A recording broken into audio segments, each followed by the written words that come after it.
Cutting tile with a grinder is not difficult at all.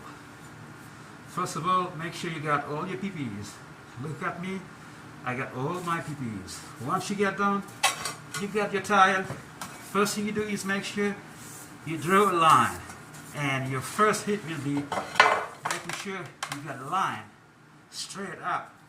And after that, it's about going back and forth. So, let's go.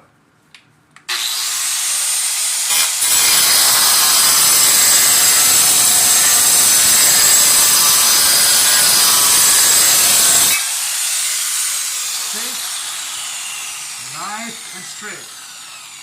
Nice and straight. Not hard at all. This practice, if I can do it, you can do it.